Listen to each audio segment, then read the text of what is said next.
Good morning or good afternoon, everybody, and welcome to our monthly webinar series where we have experts from key areas in higher education that to provide insight and expertise on how institutions can better grow. We're lucky today we've got Deborah Maue, who is an expert in marketing, who's going to talk to us.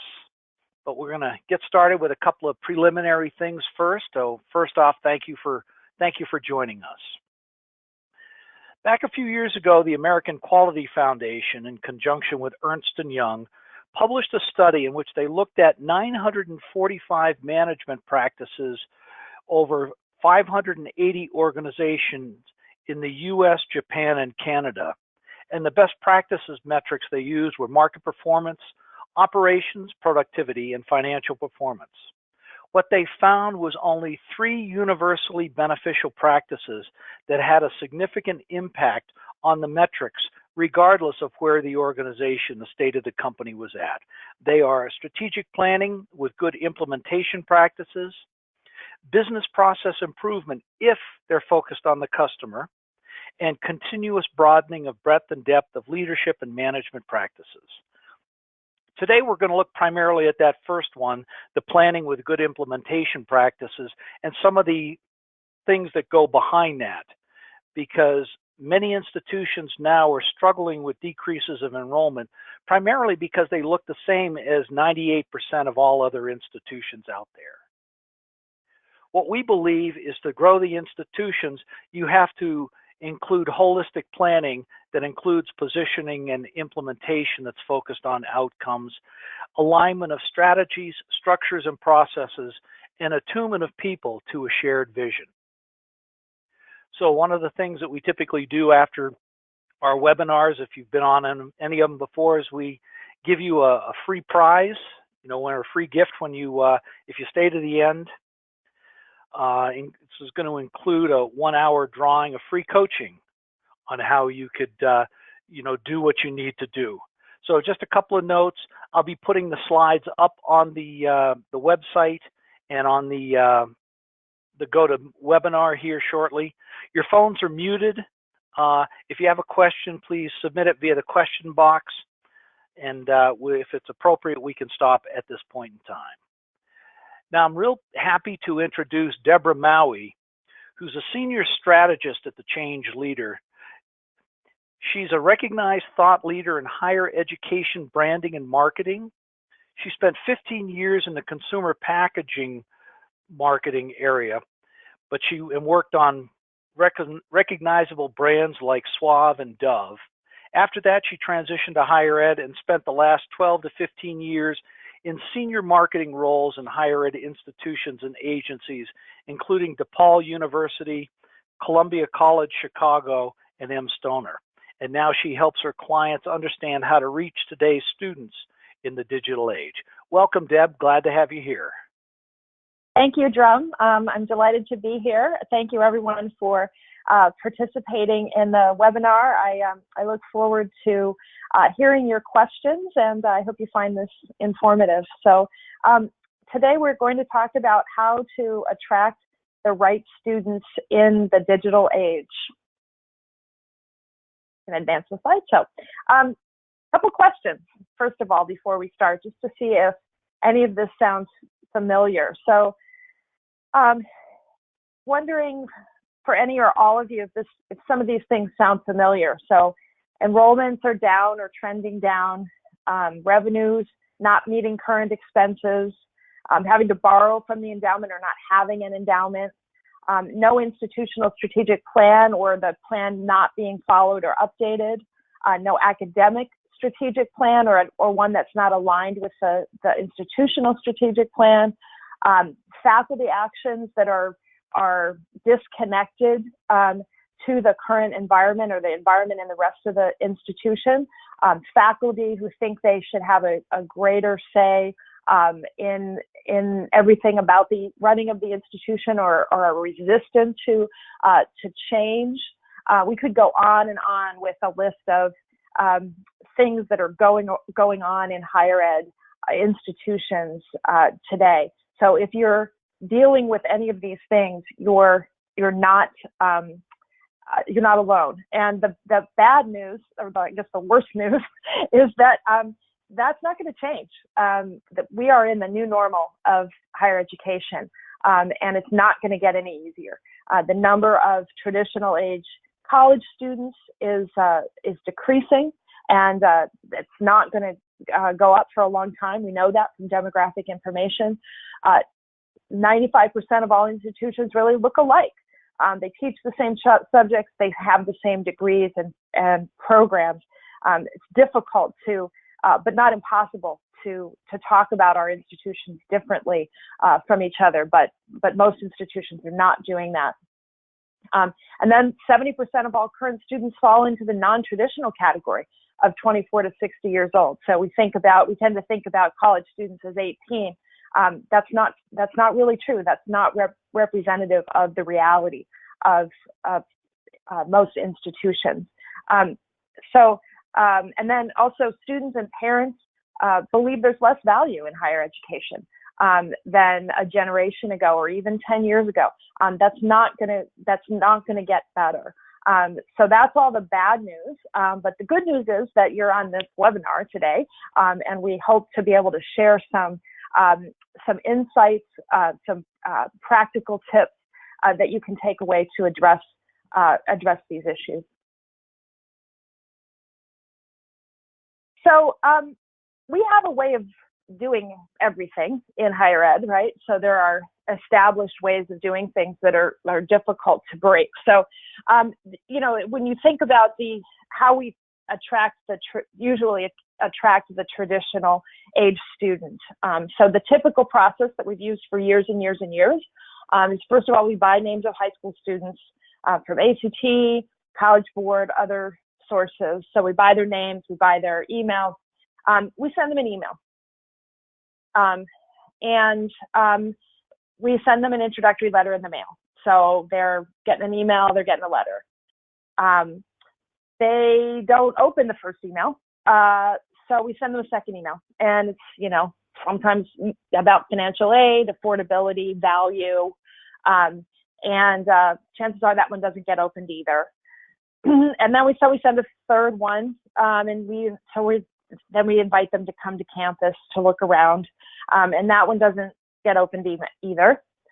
And in each email, we're asking them to fill out that contact form, right? So they're, we want to get their name and address so that we can send them information, we can personalize information for them. So this is the way we've been doing it for a long time, and the world has changed around us as we continue to follow this traditional process. So that's traditional age students. And let's talk about transfer students. How do we attract them typically? Well, we go to community college, we set up a booth, we're there every month. Come and visit us and learn about our school. Then we put an ad in the community college newspaper so that they know we're going to be at the booth. Then we hold a transfer open house on our campus at noon on a Wednesday, because that's the time that's convenient for us. And then after the open house, we call the students who attended, and then we leave them a message because they don't answer their phones.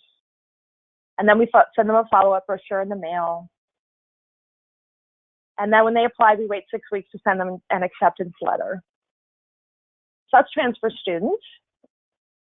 How do we attract non-traditional adult students? Well, these are more difficult because we don't know where they are, right? Adult students could be anywhere. They're not in high school and they're not in community college. So we put up billboards on busy highways, and usually the billboards have lots of information on them that's really hard to read when you're going by at 65 miles an hour. We take out ads in a local newspaper announcing your open house because so many people are reading the newspaper.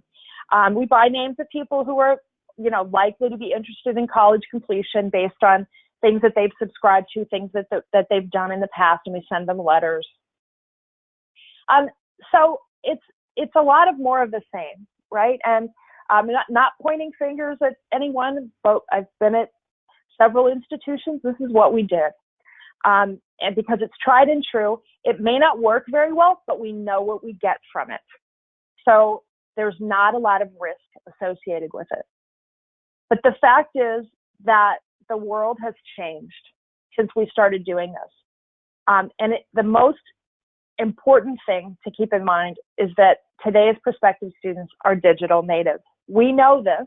We know this if we live with teenagers. We know this if we live with 17-year-olds or 22-year-olds.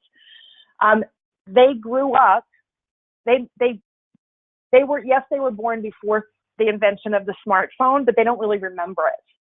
73% of them have a smartphone. They live on their phones. If any of you have teenagers, think about whether they're aware of the snail mail arriving every day, right? When I was in high school, when I came home from school, I would check the mail. My kids don't even think about the mail. They don't even know that the mail exists, right? But we continue to do things, acting as if students haven't changed. Go to the next slide. So just to build on that a little bit more, the way the world has changed, this data is not specific to 17-year-olds, it's the population in general. But in 2008, really 0% of people had a smartphone. Maybe the real cutting edge technology geeks did because it was launched, they were introduced in 2007. But for all intents and purposes, it was 0. Today, 77% of people have a smartphone. 25% of people in 2008 used social media. I was actually surprised that the number was that high, according to Pew. Today, 69% of people use social media. And if you looked at just teenagers, this number would be much, much higher. Teenagers and young adults, it would be even higher than 69%. The average adult didn't spend time on mobile devices. And today, the average adult spends a staggering 4 hours a day on mobile devices. And again, if you just looked at Generation Z and the millennials, it would be even higher than this. We're living on our phones. We're doing transactions on our phones. It's where we live. So we go back to this lovely Albert Einstein quote that we love to use over and over and over again, which says that insanity is doing the same thing over and over again and expecting different results. And again, not pointing fingers at people, we're all doing it. The world has changed, and the way that we reach out to prospective students and their parents has to change as well.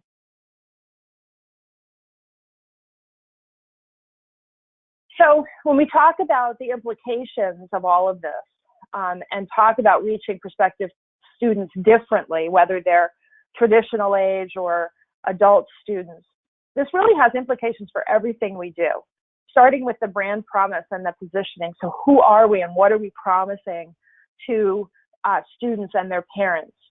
The brand messaging, how do we take that overall brand promise and turn it into messages that are compelling for different audiences and really getting into the nitty-gritty of what we're offering at the program level, what life is like on campus, really getting into much more detail.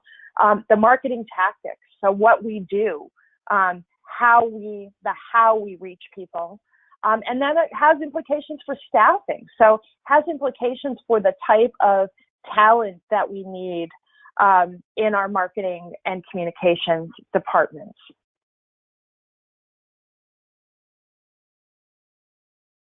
So let's start talking a little bit about the brand promise. But first, we want to ask you a question. So we have a poll question. And we'll bring the poll up now. It should be where everybody can see it. So which of the following best describes your institution? So we did a brand strategy during our strategic planning process, did a brand strategy separate from our planning process, have a brand strategy but no strategic plan, have a strategic plan but no brand strategy, don't have a strategic plan or brand strategy, or I don't know. You could answer that. Well, I think we've got responses from pretty much we got a few more folks who could put their response answers. in. Fine, take a little time to think about it. It's okay.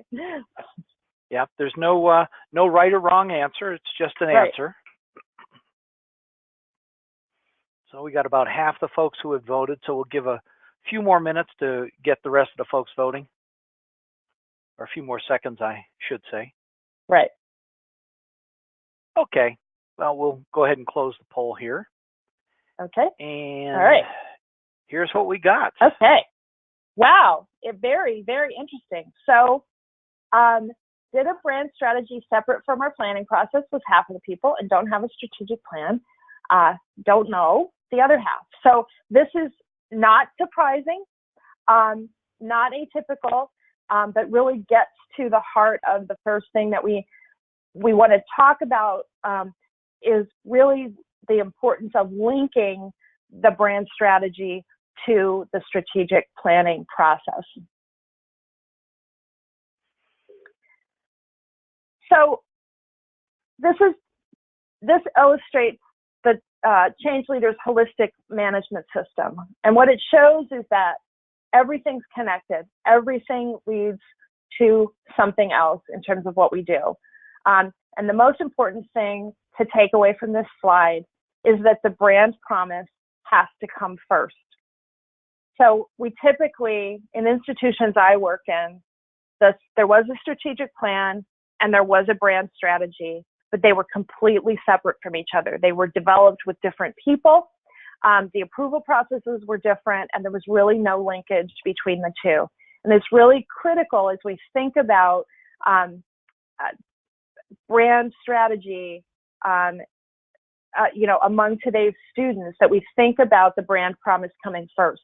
The brand promise is the promise that we're making to people about what we're going to offer them. And then everything that we do, from classes to the experience in residence halls, to the experience of commuter students, to our advertising, to our communications, everything has to deliver on that brand promise. So if you start with the brand promise, identify what your future state is, how you want to evolve that brand promise, what you need to do to get there. Then leading into your key success measures, how are we going to know when we're there? The current state assessment, how are we doing? How are we really doing on delivering against that brand promise? And then developing the strategy, 3-year business plan, annual plan, and then it all feeds back into modifying and evolving that brand promise. So it all needs to be connected.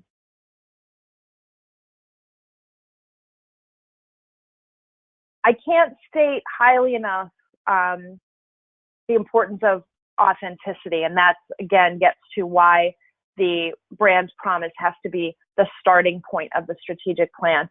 In a world where everything lives online, everything lives on social media, your brand must reflect the reality of what your institution actually offers. Because if there's a disconnect between what you say you are and the experience of students at your institution, people are going to know it immediately, and they're going to call it out immediately. So there is nowhere to hide anymore. It used to be that you could say something that sounded really great, and if you didn't deliver on it, not that many people would know. Those days are over. Everyone will know if your brand is not reflecting the actual reality of students at your school. Deb, an interesting point with this is, especially with the social media, we've had a lot of challenges on campuses, marches, etc. And you've got a lot of administration and faculty who have stepped in. Everybody is a reporter. Anybody who's got a smartphone can put something up on the internet, and it's the same thing with a brand promise. If you promise one student one thing, or they hear something that's different than what they think, it's going to go up online. There absolutely is nowhere to hide. Right, exactly. It's all out there. And I think what you're saying, you're sort of touching on an important point as well, that there are a lot of people who are communicating the brand online. There's the people who have formal authority for the brand communication, if you will, the marketing team, the communications team, has much less control than they used to, because everybody's out there broadcasting. So it highlights the importance of everyone on your campus understanding what the brand promise is and how to communicate it. I say that like it's an easy thing to do. I know it's really, really hard to do. So how do you define the brand promise? And we could spend an entire webinar on this, and maybe we will in the future. Just a 50,000-foot overview of how you define the brand promise. So really it starts with what's your mission. The mission is the internal understanding of what it is you're trying to do. Why are you in business? What is it that you set out to do? What makes your institution unique? There are things that make each institution unique. And it's important to talk to students on a regular basis, faculty, admissions counselors, staff, student affairs staff. Talk to people who are interacting with students who are in the classroom to understand what is the lived reality of life on this campus. What is the reality of our students? What's the reality of our alumni? Again, so that we can make sure that the brand promise reflects the reality of what we are. Who's your customer? Who is your student? Where do they come from? What do they look like? How old are they? And what's their mindset?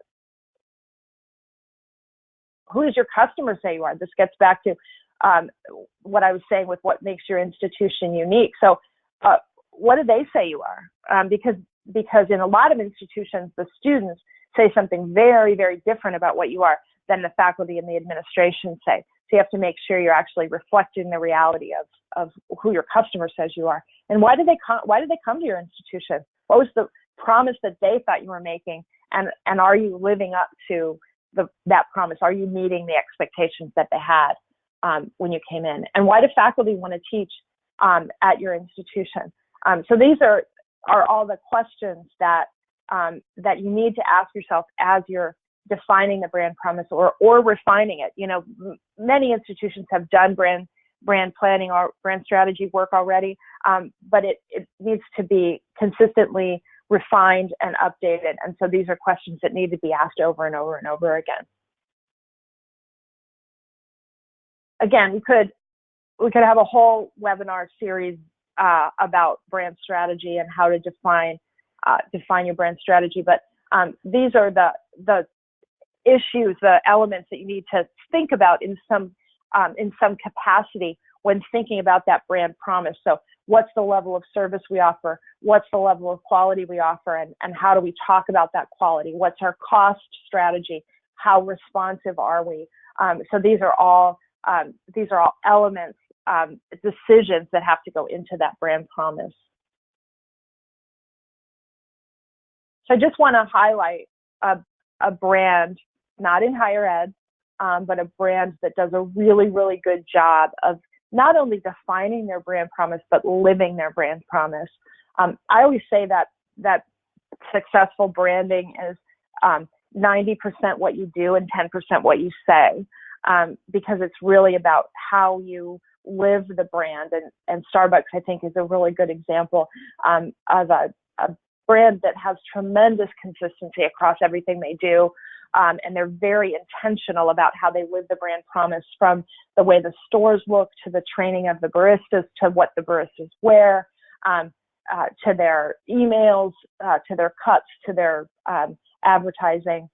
It's all extremely consistent. Target is another brand that does an excellent job of this. They're not quite as, I don't think they're quite as sharp as they used to be, but Target historically has been a brand that's very consistent across everything they do. Deb, if you recall, a few years back, Starbucks changed their logo. Do you recall what the reaction was in the marketplace to that? There was an outcry, right? Yes. And it was just something minor. They kept the lady there, the goddess, but they changed some other things throughout the logo. People hated it. Yeah. And they noticed it. That was the thing. And they noticed it and they cared, right? You think about most brands that would change their logo, who cares? But except for higher ed, because we know that when we change our logos, everyone cares. But yeah, I mean, when you are living the brand your brand promise very consistently, people notice and they do care when you change things. Good point, Trump. So I realized that was a real 50,000 foot overview of the implications on brand promise. But let's talk a bit now about brand messaging. So again, when we talk about taking that overall brand promise and actually turning it into messaging for our different audiences. And so this slide touches on generations in the workplace and the differences in generations in the workplace, but we could easily take the word workplace off of this and change it to higher education because it works just as well. So we know that each generation is different in terms of their influences, their learning style, their training, how they think about marketing, how they interact with marketing, and then how they communicate. So I'm not going to go into detail about all of the prior generations because I think we all are familiar with them. But just looking at the newer, the generations that are now, the generation that's now entering college, in terms of their influences, they're no longer influenced, and I tend to talk in absolutes, and obviously it's not an absolute, it's not an either or, but they're less influenced by disciplinal, I can't say that word, authority, and even the experience of their peers. They're now, it's now everyone's equal. We're all learning it together. It's that creational forum of learning. We're all learning it as we do it, and we all have the capacity to be experts. In terms of their learning style, very active learning, engaging learning. They don't just want to be talked to. They want to actually engage in the learning. Very interested in the why of things. So it's not just enough to say, here's what it is. They have to understand the why behind it. They have no problem. They have no problem being marketed to. It's really interesting. They know they're being marketed to all the time, everywhere, and they don't have a problem with it. But they want to have a voice in it. They want to have a say in the conversation around the brand. And then obviously we know that they communicate via text and social networks, and they hate to talk on the phone. So if any of you work, if any of you are Gen Y, or any of you have kids or work with people of this age, you'll understand that this will all be familiar to you. But it affects what we need to say to people and how we need to say it as well. Let's talk about specifics of brand messaging. And we're going to show some examples, and I'm going to show some examples from some different websites, and to illustrate what I'm talking about here. And I've chosen some of these websites. Doesn't mean there aren't others that are doing a good job. But so the first one, the first sort of tenet here, or theme, is to use simple messages that sound like people talk.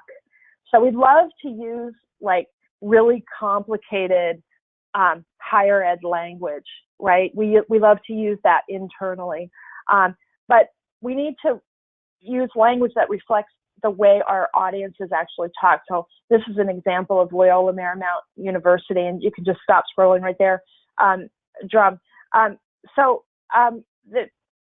First of all, they have a simple statement on their homepage about what they offer. And it's Loyola Marymount offers a rigorous academic experience to ambitious students committed to lives of meaning and purpose. We welcome you, right? So it's a fairly simple message, not a whole lot of words, and reflects the reality of what they are. So make it simple for people.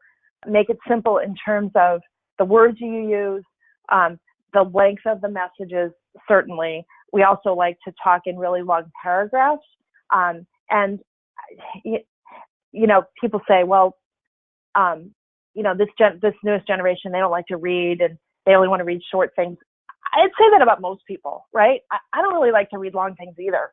And I'm certainly not in the Gen Z. So make it simple for people to understand. So that's use simple messages, and that's Loyola Marymount. Tell them what's in it for them. This is a huge one. We like to talk about us. We like to talk about how many buildings we have. We like to talk about how many square feet are in those buildings. We talk about how many tenured faculty we have. We talk about our small class sizes. None of that, that's all what I'd call attribute language. It says what we offer. It doesn't tell people what it means for them. So, and sometimes people say, well, it should be obvious. It should be obvious what small class sizes means for people. Well, it's not. You have to draw that connection and tell people, so this is what that means for your educational experience, to have small class sizes. So my example is DePaul University, where I used to work.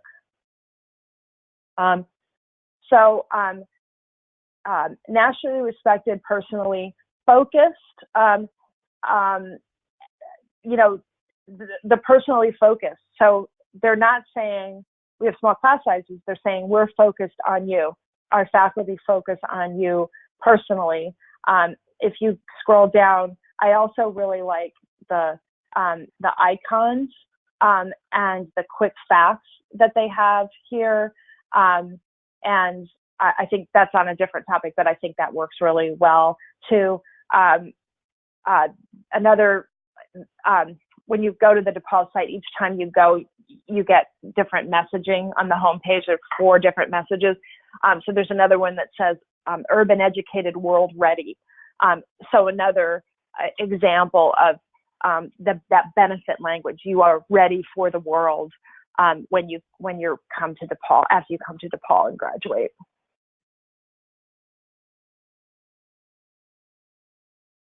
Use lots of visuals. Visuals make a strong emotional connection with people. It's obviously, if they're good visuals, that make a strong emotional connection, but important to have lots of pretty pictures that make a strong emotional connection.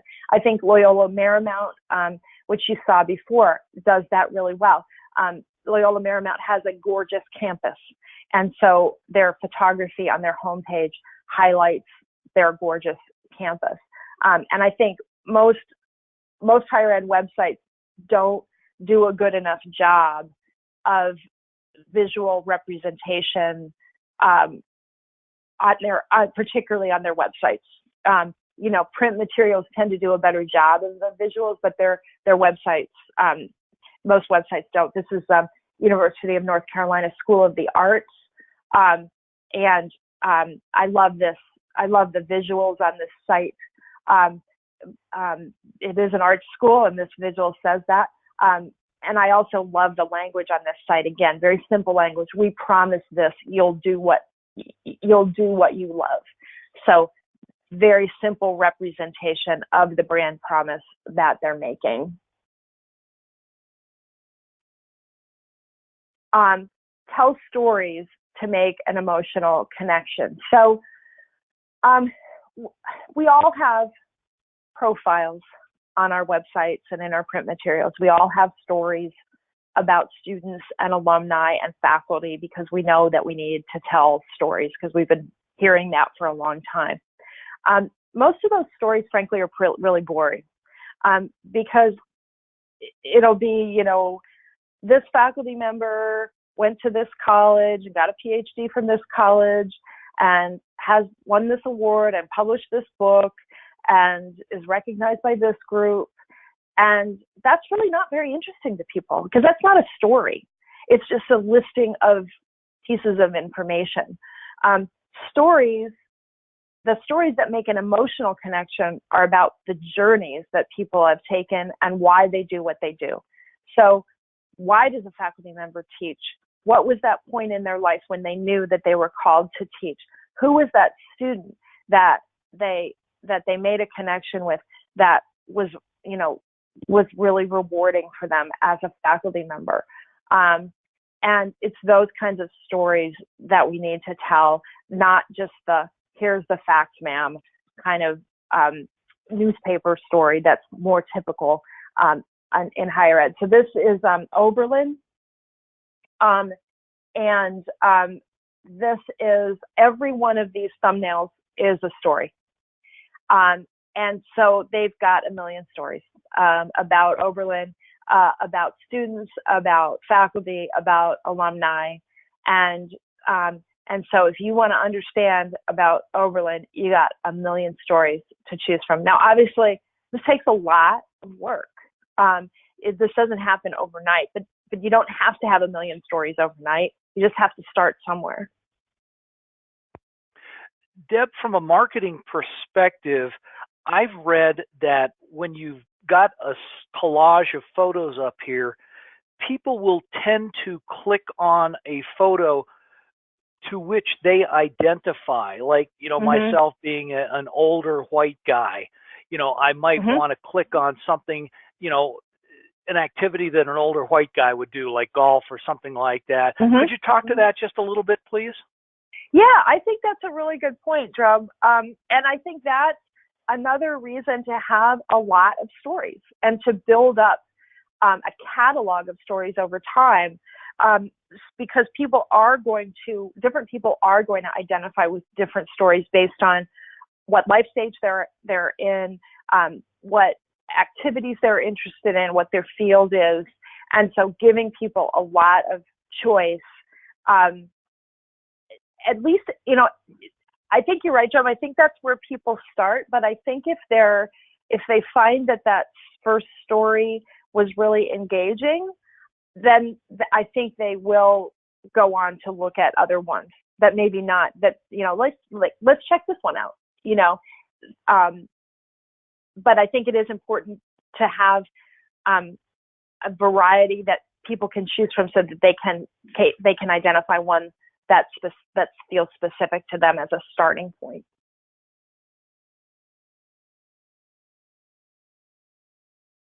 And then finally, make it practical. What kind of job will I get? Outcomes.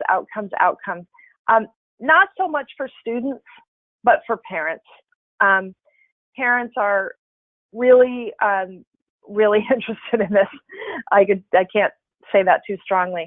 And it doesn't have to be statistics. Sometimes we get frustrated because we don't have good data on what percentage of the alumni from last year's graduating class got jobs within 6 months. You don't have to have that data. It's nice to have, but the fact is people respond to stories better than they do to data. And so you've got to start with the stories. If you got them, of stories of great, students who got great jobs and are having great experiences. And then if you've got the data, great, you can support this. You can support the stories with that, but you don't have to have the data to be able to tell a really strong story, because everybody has good anecdotes of students who've gotten great jobs. So American University does a good job. If you scroll down a little bit, Drum, they have their data right here, and then they've got right below it, they've got a profile of a student who is working in a great job and had the opportunity to meet Obama.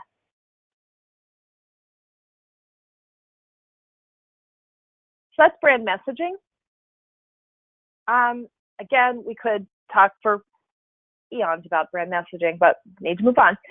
So another poll question, this one about digital advertising. So most institutions use some kind of paid search as part of their marketing tactics, but I'm wondering if your institution includes digital advertising other than paid search as part of the marketing mix, if you know the answer to that question. Yeah, we're getting a few answers in here. Could use a couple of more votes to close out the poll.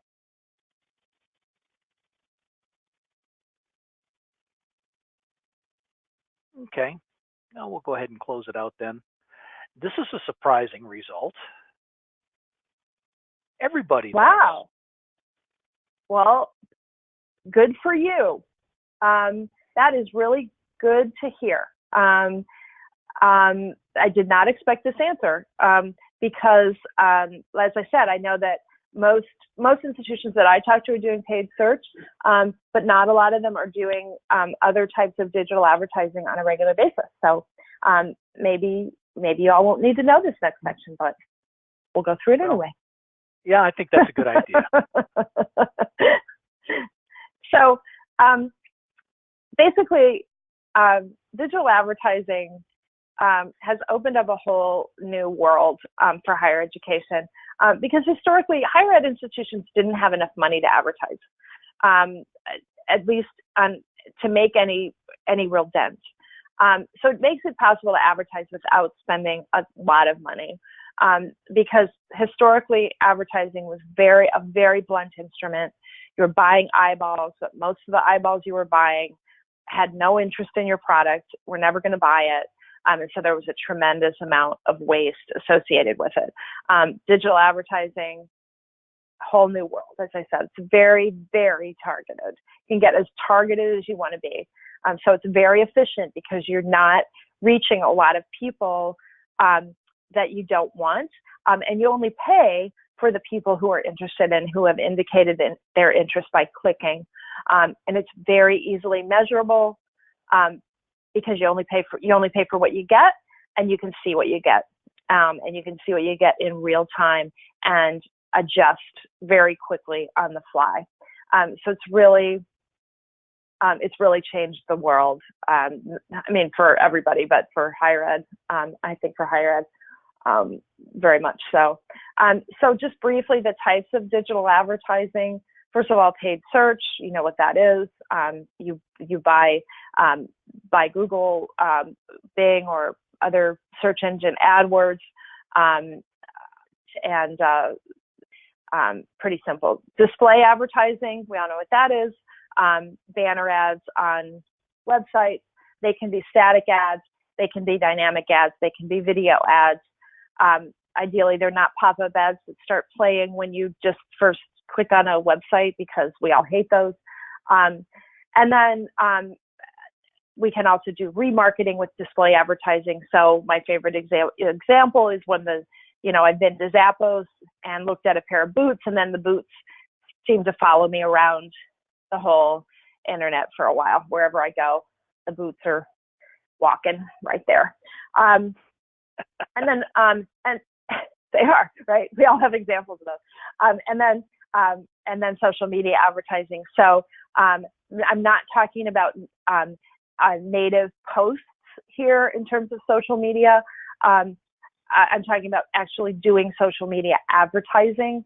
And with the changes that are being made to social media platforms, particularly Facebook, and we're still figuring out what the implications are of the new Facebook algorithm. But I think it's safe to assume that we're going to be able to rely less and less on people seeing native posts. And if we want to really have people see our posts, we're going to have to pay money for them. So whether it's Facebook, whether it's Instagram, Snapchat, really need to pay for those. But that's the bad news. But the good news is it's still pretty cheap. The other thing is that in social media advertising, you can run ads. You can say, learn about DePaul's Masters in Communication program, or you can run native content. And I'm a big fan of running native content, which says, example from my recent past at Columbia College, film professor wrote an article saying, here are my top 10 favorite films of all time. So it draws you in with the content that you're interested in. And then, oh, by the way, this was brought to you by Columbia College. If you'd like to learn more about Columbia College, click here. So it gets back to that dynamic of people realizing that their being marketed to, but if you can offer people something of real value, something that they're really interested in, you'll have a much better chance of hooking them. So I'm a big fan of native content types of advertising in social media.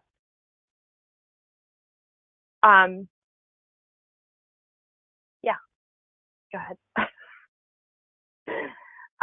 So some ideas in terms of marketing tactics, again, add digital advertising to the mix. Test a bunch of different things. Spend a small amount of money, test some different things, see what works well, see what pays out, see what gets you students, and then do more of that thing. But you can do digital advertising in a number of different ways. If you're doing search, which most institutions are still doing to traditional age students, you can, in addition to sending them emails and letters, you can hit them with ads. So you can hit them with ads when they're at high school. You can hit them with ads at a different time. So you can give them a different touch point, an additional touch point, which has been shown in early pilots that Ruffalo Nolevitz has done to boost enrollment. Or you can just reach more prospective students. You can say, we're gonna hit people with digital advertising who are not buying through search and see what we get from that. But the only thing to remember is make sure you're separating the two, because you need to make sure that you're not muddying the waters so that you can measure what you're doing, so that you know what kinds of results you're getting.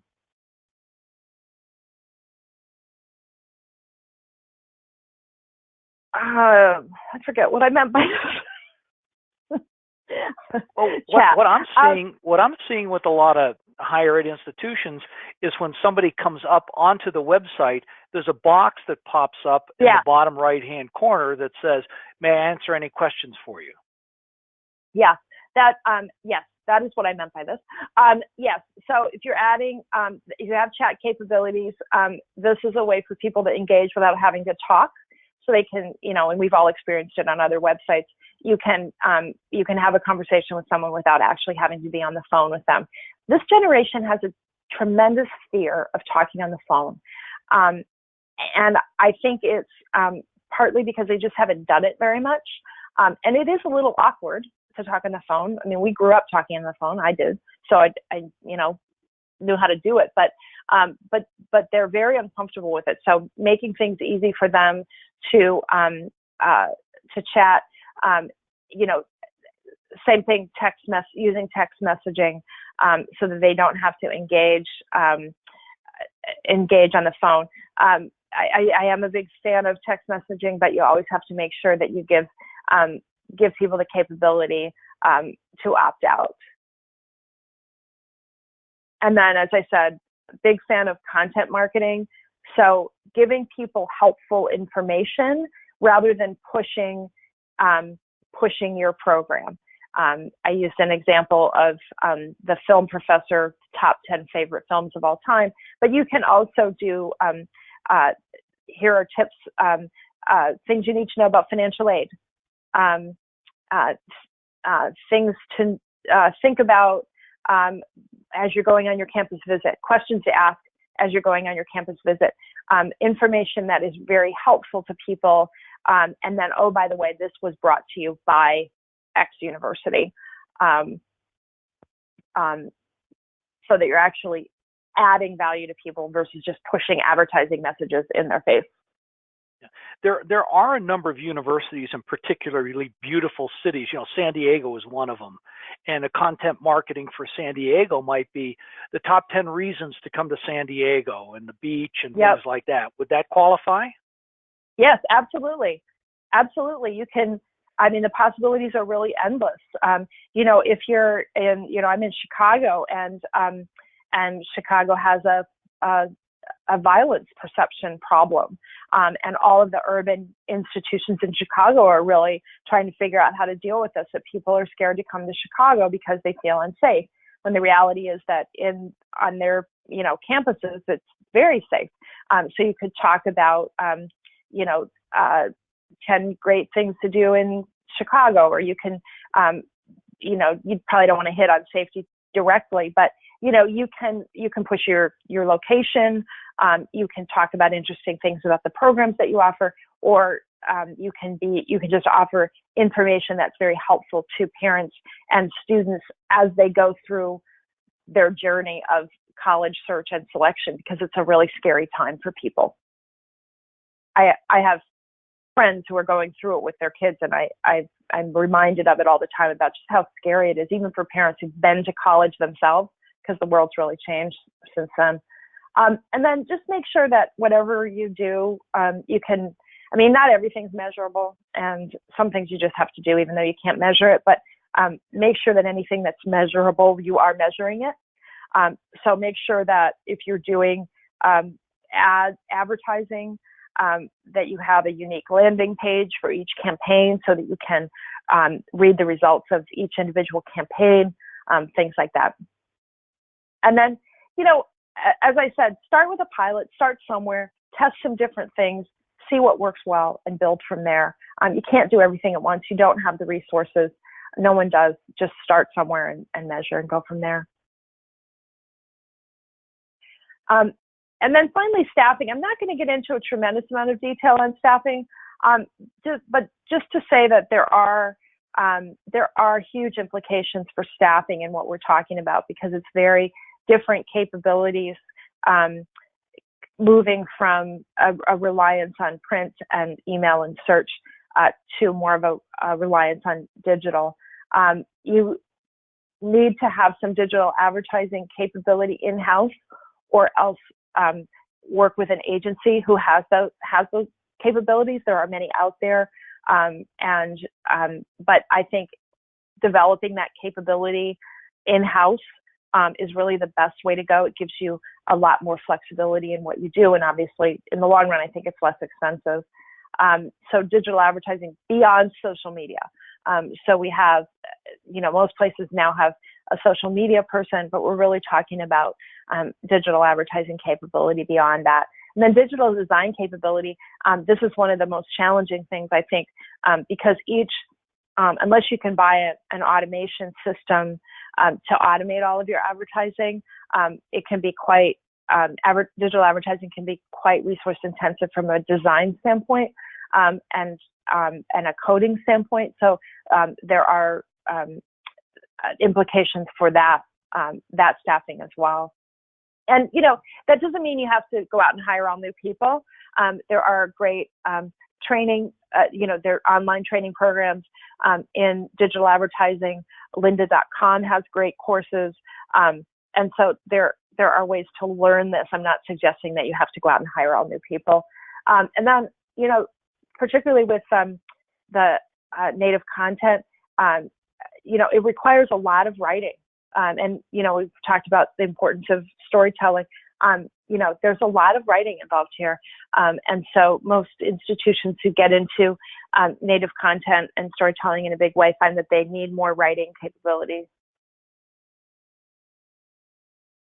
And then in terms of structure, I recommend, wherever possible, focusing on content first. So it used to be you had your web writers and you had your magazine writers, and you had your writers for recruiting.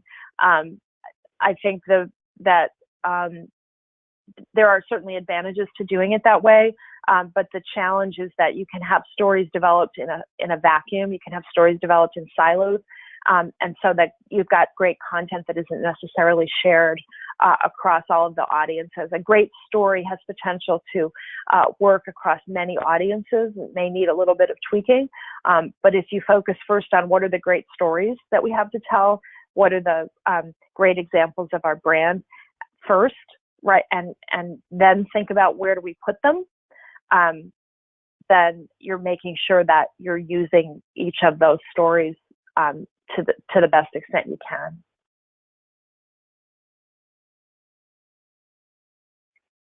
So just to wrap up, despite the changes in the world and particularly our students, most of us, for many, many reasons, are still tending to do a lot of things the same way that we did in the past. And I believe that in order to be successful and continue to grow enrollments in the future, we need to focus on changes across all of these elements. We've discussed the brand promise, who we are, brand messaging, what we say, marketing tactics, what we do, and the staffing, who we need, and the capabilities that we need. Questions? Well, we have one question that came in, Deb, okay. And the question was, if we're not doing any of these things, where is the best place to start?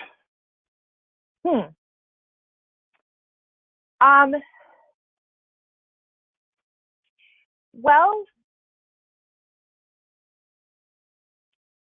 that's a really good question. I would start with a little bit of each, because I think that you could spend a whole lot of time making the brand's positioning perfect, and that would delay getting into some of the tactics. So I think that that I would try to do some of it in parallel at the same time. So, for instance, looking at how can we add digital advertising into the mix? What kind of where does it make sense to start? So let's start with a Facebook native content post and an Instagram native content post. What do we need to do to get that done?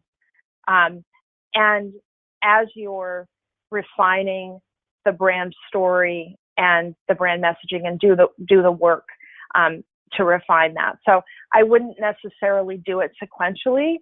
I would just kind of put a toe in the water with, particularly with digital, and then modify as the other things get developed. Okay, great. Thank you. So that's the end of the questions that we have. We do have a free gift for everyone who stayed to the end. I love this picture of gifts. It's fun. Reminds me of Christmas, Valentine's, and New Year's all rolled into one. All wrapped up in one. So the first of the gifts is this. Feel free to go up to our website and download the free ebook that we have there, which talks about how to position your university and how to drive your university forward through the strategic planning process and the other things that need to be done. Also, a 60-minute consultation with either Deb or me about positioning your university. And lastly, we've got a really neat gift. And Deb, I want to thank you for being willing to do this. Doing a brand messaging audit. Normally we do this for $10,000, but for those of you who are on the webcast today, we'll do it for $7,500. So we do have one question. Actually, it was a comment and a related thing. Thank you, Judy. Will the webinar be archived for staff members who aren't listening today? Fantastic webinar. Yes, we are going to archive it. The first thing that I do when I get off these is I'll convert it over. We will post it up to the YouTube channel on our website, which, if I'll go back there, if I can get back there, you'll see it right up here at the top, the YouTube channel. So it'll be up there probably in the next 2 hours, Judy. So that's our special offer for today. And to apply for the consultation, just go on up to the website, thechangeleader.com. Let's see if this works. Nope, it's not going to work for me. So, maybe it is. So the way you do that is you just have to give it a minute. Yep. Yeah. I'm not the most patient person in the world. So, go up to events and then right down here, sign up for your free consultation. It'll take you right there. So that's the end of it. On behalf of Deb, I want to thank everybody for joining us. Contact information is below. feel free to reach out for us if you have any questions. Deb, anything else you want to leave folks with? I just want to say thank you for participating, for listening, and love to help you if you have any questions or issues that we can help you with. We certainly will. And again, thanks to everybody for joining us, and we're going to go ahead and sign off now. Take care.